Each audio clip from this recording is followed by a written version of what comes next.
Hi, everybody. Hope all is well. Hope you've had a good chance to catch up on maybe a little rest that you needed, or it helped out at home as well, because that's important too. But wow, some strange times, huh? Um, but this is what we got. So, what I'm going to do today is I'm going to teach lesson 85. This is for the sixth grade, um, and we'll get going. So, on lesson 85 today, using cross products to solve proportions. Okay, remember proportions. All they are is two fractions. Okay, it's just a fraction equals another fraction. And for it to be a proportion, they have to equal each other. And we'll explain that here right now. So I'm going to start off on example 1. Okay, it says use cross products to determine whether 3/5 and 4/7 are equal.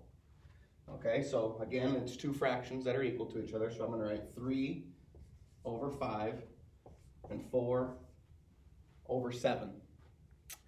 Now they want you to determine if they are equal. Here's a quick and easy way to do that.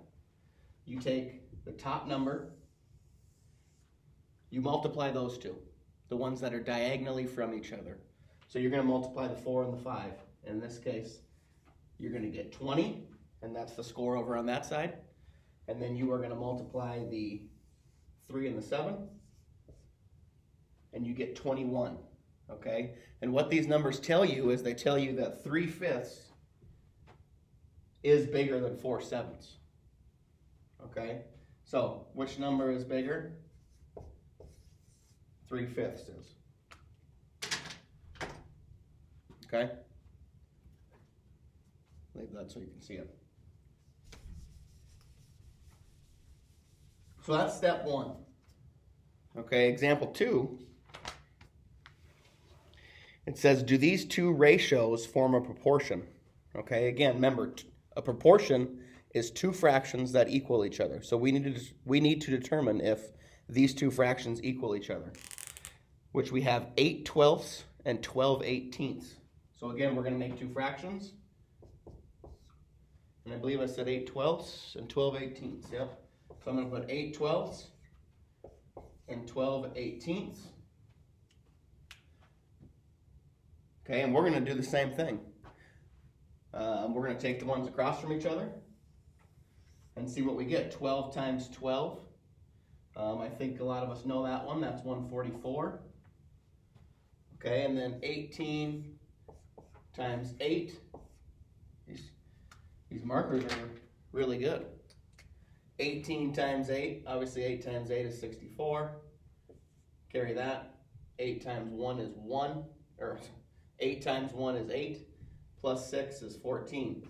So as you see, we get the same answer here, because we have two scores that equaled 144. So it wants to know, do these two ratios form a proportion? The answer would be yes, they do form a proportion, as you can see right there. Okay?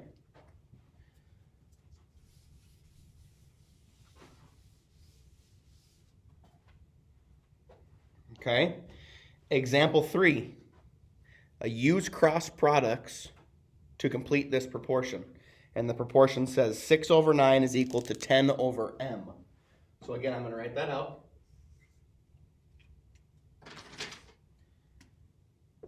6/9 is equal to 10/m. Now, we've talked this stuff before. It's kind of a little bit of a review, but what they want you to do here is remember the rule is to cross multiply or diagonally multiply and then divide the other number.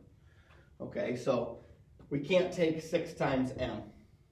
Okay, but we can take these two numbers times each other, the 10 times the 9. So we're going to cross multiply or diagonally multiply, however we want to look at it. Diagonally multiply 9 times 10. Obviously we have 90. Okay, and then the number that's remaining is the 6. That's what you're going to use to divide your total by. So we're going to take 90 and divide it by 6. The 6 goes into 9 one time. We subtract it. We have 3 remaining. Don't forget to drop down the 0. 6 into 30 is 5 times, as we come up with an answer of 15. So the missing portion, what does M equal? M equals 15. Again, to start this off, you diagonally multiply or across multiply, however you want to look at it. Whatever answer you get, we got 90. You take the remaining number and you divide by your total, your multiplication total here. Okay, we get an answer of 15.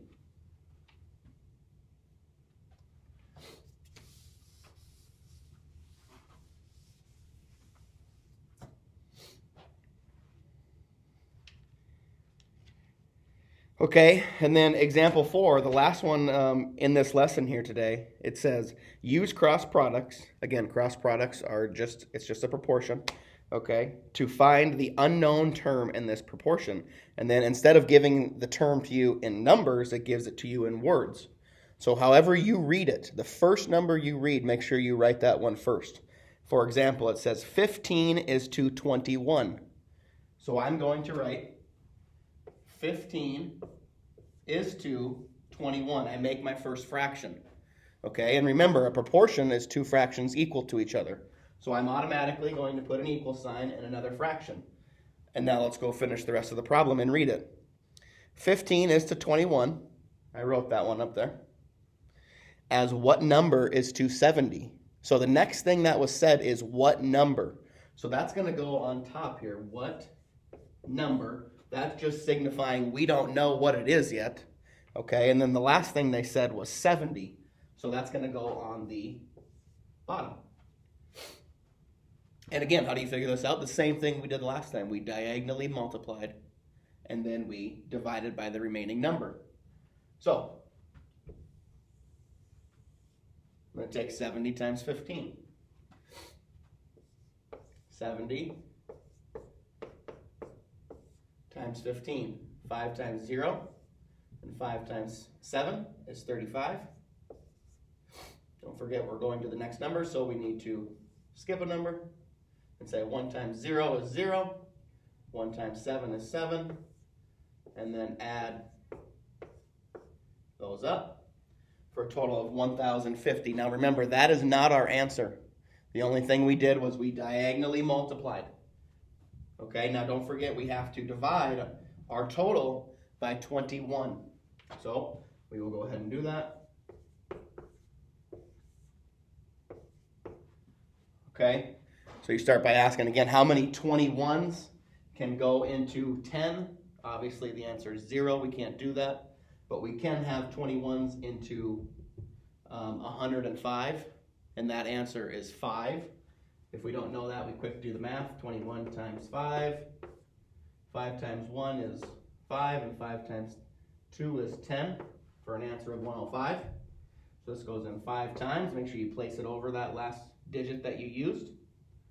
You write 105 because that's what it equals, 0. And whenever you're left with 1 0 at the end, you just move it up, okay, for an answer of 50. So to finish the question and to answer it, it says 15 is to 21 as what number is to 70? Well, that number is 50.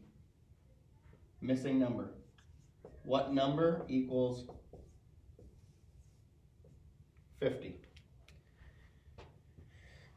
Okay. Hopefully that helped for lesson 85 for the 6th grade. This will be posted up, and if we have questions, you can get me at email or when I'm on YouTube Live. So, have a good day.